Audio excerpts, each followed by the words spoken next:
السلام علیکم دوستو، آپ دیکھ رہے ہیں ریڈیو علاج اور میں ہوں حافظ محمد بلال شاہ۔ دوستو آج ہم آپ کو بتائیں گے دانتوں کے درد کے بارے میں اور دانتوں کی مضبوطی کے بارے میں۔ تو دانت کمزور ہونے کی ایک بڑی وجہ جو ہے وہ کھانے کے بعد خلال نہ کرنا، کلی کر دینے سے دانت مضبوط رہتے ہیں۔ ایک صاحب ایک بزرگ تھے اور اس کی عمر تقریباً 70 سال کے قریب تھی اور وہ گنا کھا لیتے تھے۔ لوگ بڑے پریشان تھے، جو اس کو دیکھتا وہ دیکھ کے حیران رہ جاتا کہ یہ اتنی عمر میں اس کی دانت کیسے مضبوط ہے۔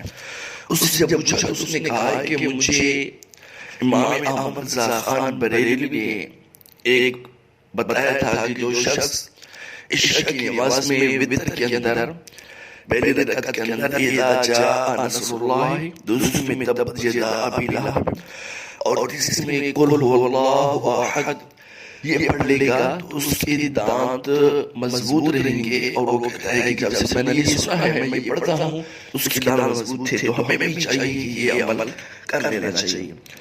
اس کے علاوہ جب بھی چھینک آئے تو الحمدللہ کہیں، اور اگر الحمدللہ رب العالمین کہیں تو بہت بہتر ہے، اور بہت ہی زیادہ بہتر ہے کہ آپ الحمدللہ رب العالمین علی کل حال کہیں۔ حضرت علی مرتضی شیخ خدا فرماتے ہیں کہ جو شخص چھینک آنے پر الحمدللہ رب العالمین علی کل حال کہے گا، اس سے کبھی داڑھ اور کان کا درد نہ ہوگا۔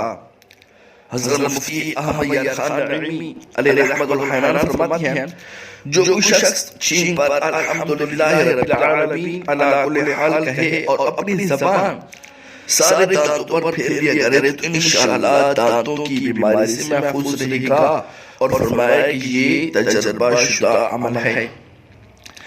اس کا ایک دیسی حل بھی ہے کہ ہینگ کو پانی میں جوش دے کر کلیاں کرنے سے دانتوں کا درد دور ہوتا ہے۔ اگر دانت ہلتے بھی ہوں تو دانتوں میں درد ہو تو ہینگ دانت میں دبانے سے آرام آ جاتا ہے، مسوں کی سوجن بھی دور ہو جاتی ہے۔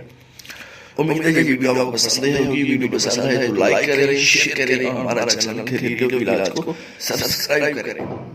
اللہ حافظ۔